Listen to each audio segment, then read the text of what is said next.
Assalamualaikum warahmatullahi wabarakatuh.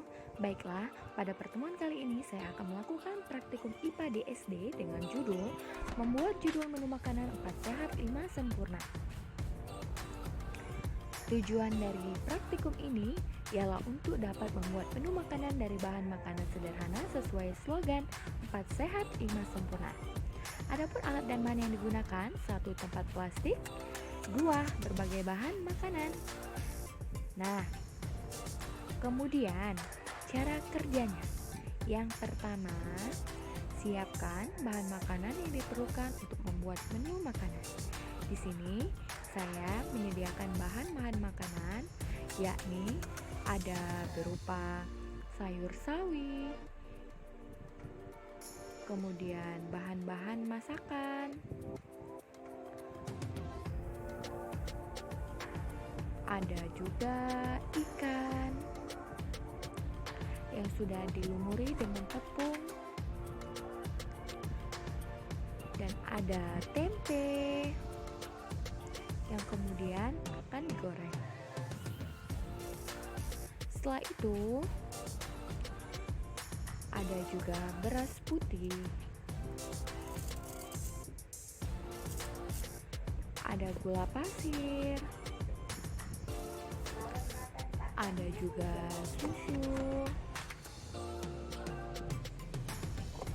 kemudian ada ikan giling, ada tepung, ada garam, ada daun bawang, bumbu masak, lada, bawang merah, dan bawang putih. Setelah itu, saya juga ada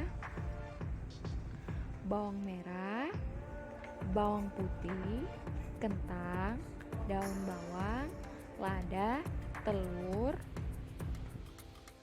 dan ada gula, tomat, terasi, cabai, bawang merah, bawang putih.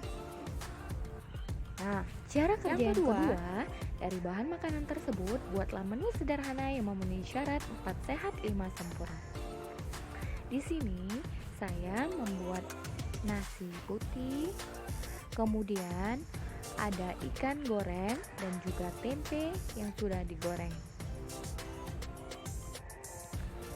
Setelah itu, saya membuat model.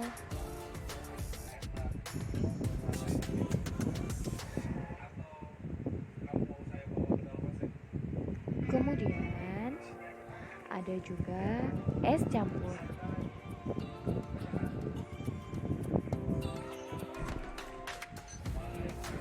Dan ada sambal yang sudah dimasukkan ke dalam botolnya. Ada juga perkedel.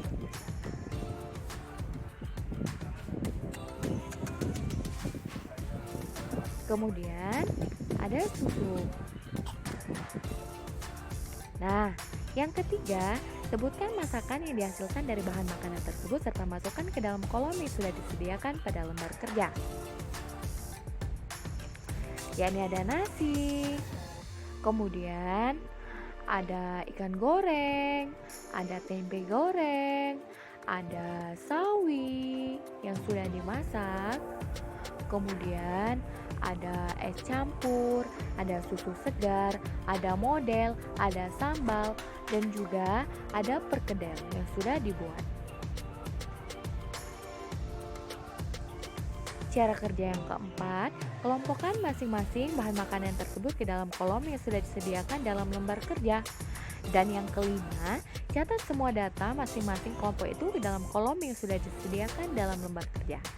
Nah, inilah hasil dari jenis-jenis masakan yang sudah dibuat tadi.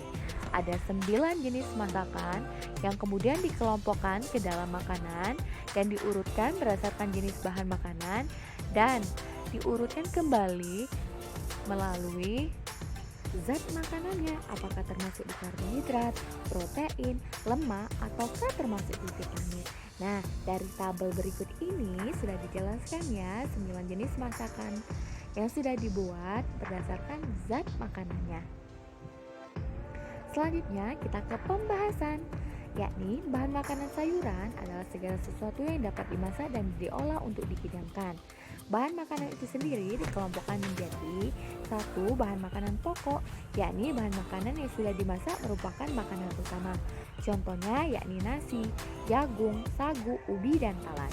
Yang kedua, bahan makanan lauk pauk, yakni bahan makanan yang setelah diolah merupakan peserta dari makanan utama. Contohnya yakni daging, telur dadar, ataupun perkedel. Yang ketiga, bahan makanan sayuran, yakni bahan makanan dari tumbuh-tumbuhan yang setelah diolah merupakan penyerta makanan utama. Contohnya yakni sayur, sambal goreng, sayur lodeh. Dan yang keempat itu minuman, yakni merupakan pelepas dahaga. Contohnya ada susu segar, ada es campur, dan juga masih banyak lainnya. Nah, demikian pembahasan dari praktikum yang diujikan dan didapatkan kesimpulan bahwa zat makanan atau zat gizi adalah komponen-komponen yang terkandung pada bahan makanan. Zat makanan yang diperlukan oleh tubuh kita adalah karbohidrat, protein, lemak, vitamin, dan juga mineral. Demikian ya praktikum kali ini, sampai berjumpa di praktikum yang lainnya.